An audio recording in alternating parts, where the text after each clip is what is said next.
اول نمبر آؤں گا، سب سے آگے جاؤں گا، اول نمبر آؤں گا، اول نمبر آؤں گا، سب سے آگے جاؤں گا۔ ان الحمد للہ نحمده ونستعینه ونستغفره، اما بعد اعوذ باللہ من الشیطان الرجیم، بسم اللہ الرحمن الرحیم۔ ان الدین عند اللہ الاسلام، صدق اللہ العظیم۔ ناظرین کرام، میرے ہاتھ میں کتاب موجود ہے ارکان اسلام، مفتی عبد الولی خان صاحب کی یہ لکھی ہوئی کتاب ہے، اور گزشتہ ایپیسوڈ میں ہم نے 108 سوالات پڑھ چکے ہیں۔ انشاءاللہ آج کے ایپیسوڈ میں، اس قسط میں ہم 109 نمبر سوال سے آغاز کریں گے۔ جیسا کہ پہلے ایپیسوڈ میں بتا چکا ہوں کہ ہم 130 سوالات پر بات کریں گے۔ سوال نمبر 109 ہے، اسلام کا 5واں رکن حج کے متعلق ہے، حج کسے کہتے ہیں؟ جواب یہ ہوگا، باقاعدہ نیت کر کے مکہ میں حج کے دنوں میں مقامات حج پر خاص اعمال انجام دینے کو حج کہتے ہیں۔ سوال نمبر 110 ہے، حج کس مہینے میں کیا جاتا ہے؟ جواب یہ ہوگا کہ ذی الحج کے مہینے میں حج کیا جاتا ہے۔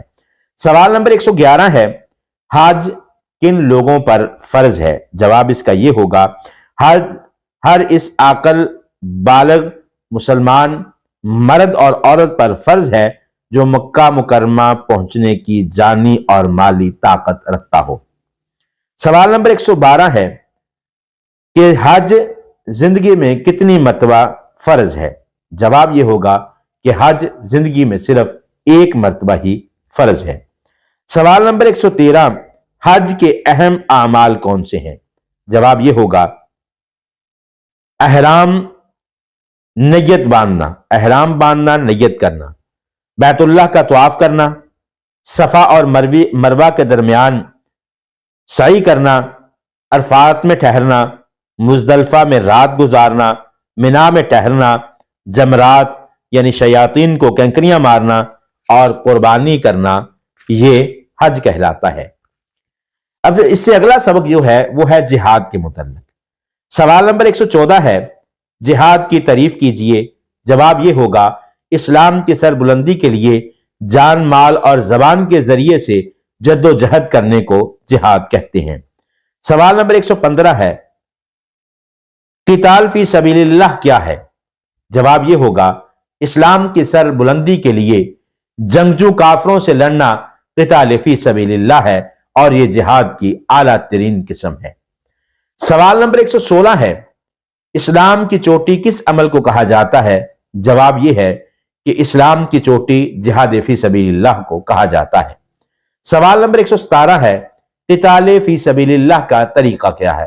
جواب یہ ہوگا، قتال فی سبیل اللہ کا طریقہ یہ ہے کہ قتال مسلمانوں کے امیر یا کسی اسلامی ملک کے صدر یا وزیر اعظم کی سرپرستی میں ہو، ملک کے سربراہ کی موجودگی میں اس کی سرپرستی اور حکم کے بغیر از خود لڑائی شروع کرنا جائز نہیں۔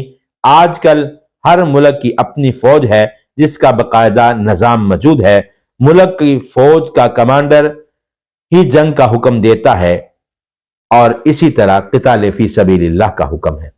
سوال نمبر 118 ہے، دشمن صلح کی درخواست کرے تو کیا کرنا چاہیے؟ جواب یہ ہے، دشمن صلح کی درخواست کرے تو اللہ تعالی پر بھروسہ کرتے ہوئے صلح کر لینی چاہیے۔ ارکان اسلام مکمل کر چکے، اور اب ہم بات کریں گے ایمان پر۔ ایمان کیا ہے؟ سوال نمبر 119 ہے، ایمان کیا ہے؟ جواب یہ ہوگا، کسی چیز کو دل سے تسلیم کرنا، زبان سے اقرار کرنا اور اپنے اعضاء سے عمل کرنا ایمان کہلاتا ہے۔ سوال نمبر 120 ہے، ایمان کی کتنی شاخیں ہیں؟ جواب یہ ہوگا کہ ایمان کی 70 سے زیادہ شاخیں ہیں۔ سوال نمبر 121 ہے، کیا اعمال ایمان کا حصہ ہیں؟ جواب یہ ہوگا، جی ہاں، نیک اعمال، نماز، زکوٰۃ، روزہ، حج، جہاد فی سبیل اللہ وغیرہ ایمان کا حصہ ہے۔ سوال نمبر 122 ہے، کیا ایمان میں کمی پیشی ہوتی ہے؟ جواب اس کا یہ ہوگا، جی ہاں، اللہ تعالیٰ کے احکامات کی پابندی سے ایمان میں اضافہ ہوتا ہے اور اللہ تعالیٰ کی نافرمانی کرنے سے ایمان میں کمی آتی ہے۔ ارکان ایمان کے حوالے سے بات کریں گے۔ سوال نمبر 123 ہے، ایمان کے کتنے ارکان ہیں؟ جواب، ایمان کے 6 ارکان ہیں۔ سوال نمبر 124 ہے، ایمان کے 6 ارکان کون کون سے ہیں؟ جواب ہے، ایمان کے 6 ارکان یہ ہیں: اللہ پر ایمان لانا، اللہ کے فرشتوں پر ایمان لانا، اللہ تعالیٰ کی کتابوں پر ایمان لانا، اللہ تعالیٰ کے رسولوں پر ایمان لانا، آخرت کے دن پر ایمان لانا، اچھی اور بری تقدیر پر ایمان لانا۔ یہ ارکان ایمان ہیں۔ ارکان ایمان میں سے جو پہلا سوال یہ ہے کہ اللہ تعالیٰ پر ایمان لانے کا مطلب کیا ہے؟ جواب اس کا یہ ہے، سوال نمبر 125 ہے، اللہ تعالیٰ پر ایمان لانے کا مطلب کیا ہے؟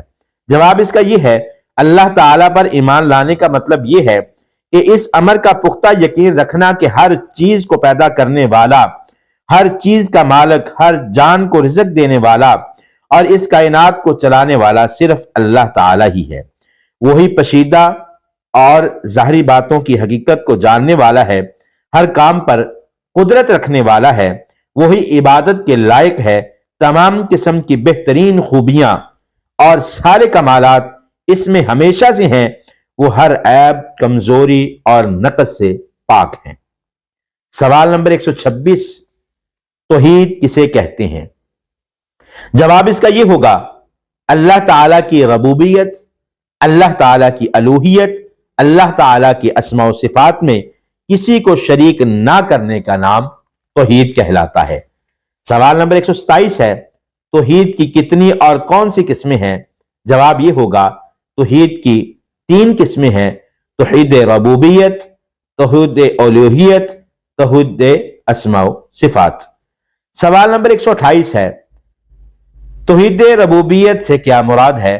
جواب اس کا یہ ہوگا، یہ عقیدہ رکھنا اللہ تعالیٰ ہی اس کائنات کی ہر چیز کا رب ہے، خالق ہے، رازق ہے، مالک ہے، تدبیر کرنے والا ہے، انتظام فرمانے والا ہے، یہ توحید ربوبیت کہلائے گی۔ سوال نمبر 129 ہے، توحید الوہیت کیا ہے؟ جواب یہ ہوگا کہ توحید الوہیت کو توحید عبادت بھی کہتے ہیں۔ اس کا مطلب یہ ہے کہ عبادت صرف اللہ تعالیٰ ہی کے لیے ہے کی جائیں گی اور اس میں کسی اور کو شریک نہ کیا جائے گا۔ نیز یہ کہ عقیدہ رکھا جائے کہ اللہ ہی حقیقی معبود ہے اور اس کے سوا کوئی سچا معبود نہیں۔ 130واں اور آخری سوال ہے، توحید اسماء و صفات سے کیا مراد ہے؟ جواب اس کا یہ ہوگا، قرآن و حدیث میں اللہ تعالیٰ کے جو نام، صفات اور یہ کام ثابت ہیں، انہیں اللہ تعالیٰ کے لیے ثابت ماننا چاہے گا، اور یہ اللہ تعالیٰ کی صفات ہیں، مخلوق کی صفات اور کاموں کے ساتھ مثال تشبیہ نہ دی جائے، یعنی یہ نہ کہا جائے کہ اللہ تعالیٰ کا فلاں کام، اس کی فلاں صفت اس طرح ہے جس طرح فلاں آدمی میں یہ صفت پائی جاتی ہے۔ یہ اللہ تعالیٰ ان مسائلوں سے پاک ہیں۔ اسی کے ساتھ اپنے ان ایپیسوڈ کا اختتام کرتے ہیں، اسی کے ساتھ اجازت دیجیے، اللہ حافظ۔